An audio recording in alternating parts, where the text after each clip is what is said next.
Assalamualaikum warahmatullahi wabarakatuh, sobat semua dimanapun berada. Kali ini kita akan mengerjakan perbaikan pipa ya, pipa wastafel yang. Nah ini ya teman-teman.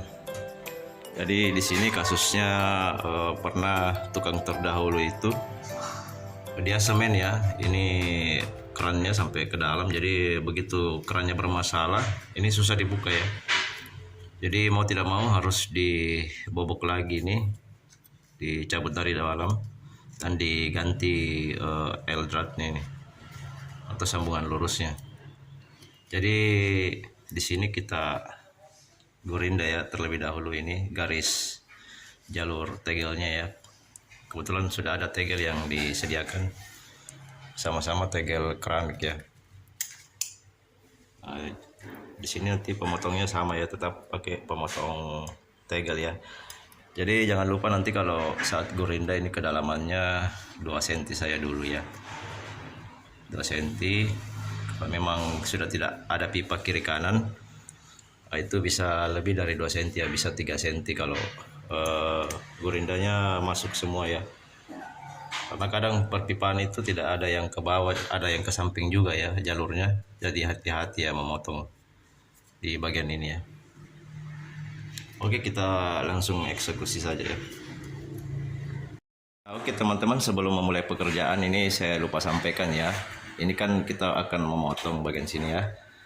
Itu debunya luar biasa ya. Jadi paling tidak sterilkan dulu semua perabot-perabot yang gampang kena debu ya, seperti dibungkus plastik atau dipindahkan.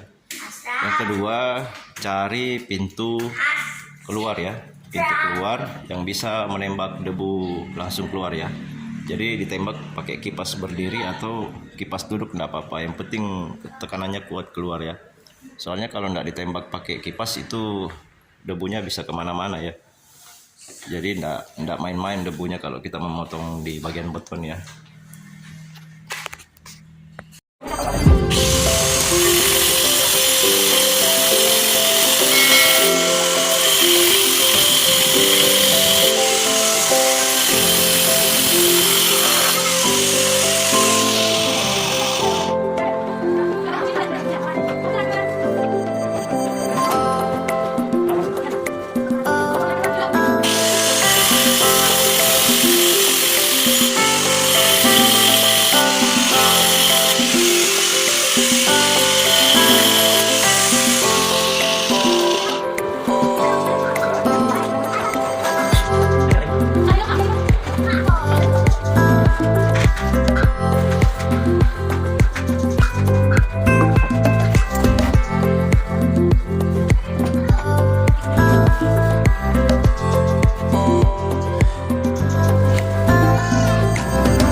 Nah ini ya teman-teman, jadi di sini ada informasinya dari customer ya, ada yang patah dalam, ternyata tidak ya.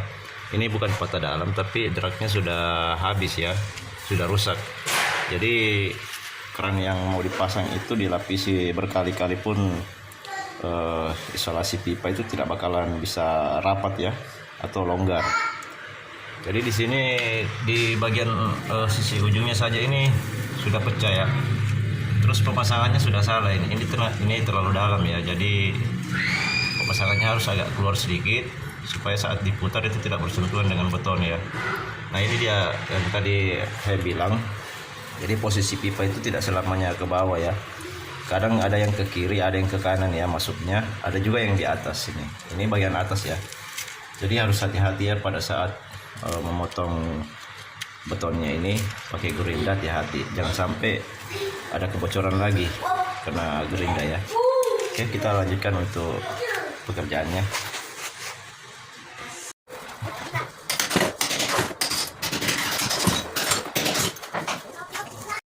Nah ini ya teman-teman, setelah dibetel, dipotong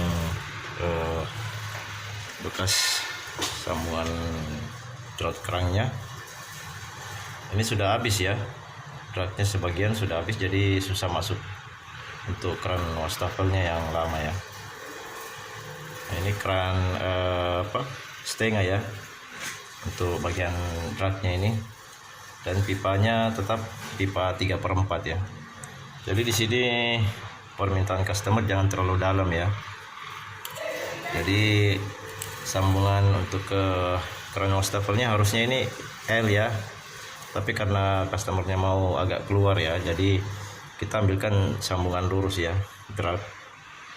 Ini bisa ada yang ada kuningannya, ada juga yang tidak ada ya. Kalau ada kuningannya seperti ini nih bagus ya, tidak gampang kalah dratnya ya. Jadi di sini kita pakai juga L ya, L seperti ini. Terus kita sambung nanti di bagian sini ya, seperti ini. Ini ada nanti di bagian tengah sesudah L di sini ada pipa ya, antara sambungan lurus dengan sambungan L-nya, seperti ini. Oke. Nah ini ya teman-teman, setelah terpasang kerannya, sambungan lurus dratnya, pipa ini sama L seperti ini ya.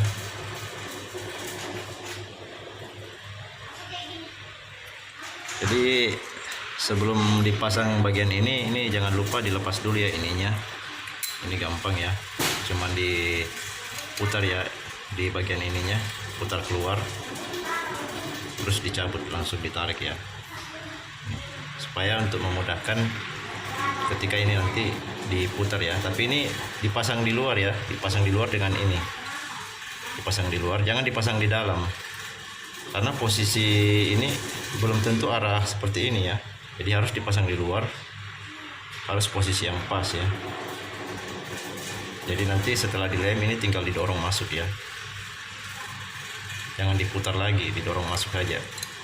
Karena lem itu ketika menyentuh pipa itu sudah licin, jadi tinggal didorong, tapi agak ditahan ya di bagian sini supaya ini tidak bergerak. Di sini bagian tidak bergerak, bagian L-nya ya. Ini ya teman-teman, di sini ada lupa saya jelaskan. Jadi ini tadi ya kasusnya kan, pertama katanya draknya patah di dalam ya. Jadi patah di dalam itu sebenarnya bisa dikeluarkan, ada alatnya sendiri. Tapi rata-rata patah di dalam itu biasanya dia paksa putar di bagian sini ya. Ini biasa terganggu, ada kebocoran. Jadi apalagi ini tegel tidak langsung kelihatan ya kalau ada rembesan air. Jadi kita wajib untuk dikerjakan seperti ini. Tapi kalau apabila dindingnya itu tidak ada tegel, itu rembesan air kelihatan ada tidaknya. Kalau misalkan tidak ada rembesan air, ini tidak perlu di ini ya. Kalau misalkan dia patah dalam, karena ada alat sendiri, alat tertentunya ya, gitu ya. Nah di sini ada salah informasi. Jadi di sini bukan patah di dalam, cuman dratnya yang habis ya. Di sini bagian depan mungkin dipaksa diputar ke dalam ya. Jadi wajib kita kerjakan seperti ini. Ini ya teman-teman, sudah ada tegel, memang tidak mirip ya, tapi ini disediakan sendiri sama customer ya. Jadi cara untuk mencocokkan di bagian ini, pertama-tama kita ukur dulu ya. Jadi kita ukur bagian samping ke sini, tengah. Nah ini kena berapa ya? Terus di bagian sebelah kiri lagi ya, sebelah kiri berapa? Nah ini seperti ini ya. Terus bagian atas. Nah, jangan lupa nanti itu mistarnya dikasih tanda ya, kasih tanda pakai spidol ya, spidol biasa saja. Seperti ini kan sudah ada tanda ya tadi. Nah, ini sudah ada tandanya sebelah kanan dan sebelah kiri. Ini untuk di atas. Ini bagian atas ya. Nanti kita ukur di tegelnya. Kita ukur dulu ini berapa ya, sama tingginya. Nah, kita potong nanti tegelnya sesuai dengan ukuran itu, baru kita masuk di bagian ukuran tadi ya, untuk posisi tengah ini ya. Oke, kita eksekusi saja. Nah ini ya teman-teman, setelah dipotong sesuai ukuran ya, di sini sesuai ukuran. Nah, kita tadi ambil ukuran dari kanan dan kirinya. Jadi ini ada perbedaan ya di kanan dan bagian kiri, dan ukuran dari atas ya, itu titik lubangnya. Jadi lubangnya sendiri tuh teman-teman, kalau misalkan ada alat pelubang ya, itu lebih bagus lagi. Cuman kebetulan di sini saya belum ada alat pelubang ya, karena pernah ada tapi sudah kalah ya, belum sempat beli ya. Jadi di sini teman-teman bisa bentuk kotak aja ya, bentuk kotak di gerinda. Nanti dicocokkan ya di bagian sini. Kalau masih sempit, diperlebar lagi nih kotaknya ya. Oke. Nah ini ya teman-teman, setelah pas terpasang, jadi kita tes dulu ya, jangan langsung disemen ya. Kita tes dulu sampai pas di bagian ininya ya. Kita tes dulu. Nah, kalau sudah pas kita baru langsung semen. Oke. Nah ini ya teman-teman, jangan lupa dibasahi dulu ya pakai air sebelum ini diberi campuran ini ya, campuran semen campur pasir juga ya. Terus yang kedua nanti di bagian tegelnya. Jadi tegelnya itu jangan lupa dikasih dibasahi dulu ya, atau direndam pakai air karena dia keramik ya. Nah ini untuk menjaga kebersihan, jangan lupa sediakan selalu baskom seperti ini ya, baskom kecil, supaya lebih bersih lagi dan tidak setengah mati mondar-mandir ya. Nah ini ya teman-teman, setelah selesai pemasangan, jadi kita bersihkan bertahap pakai lap basah, diperas ya, terus pakai spons ya supaya agak bersih rapi seperti ini ya. Nah, ini tinggal tunggu kering dulu sebelum pemasangan kerannya ya, karena kerannya mesti diputar. Kalau belum kering, paling tidak 80% itu bisa goyang di sini ya, bisa goyang karena semennya masih belum basah, belum kering baik ya, karena harus diputar. Oke teman-teman, sini sudah selesai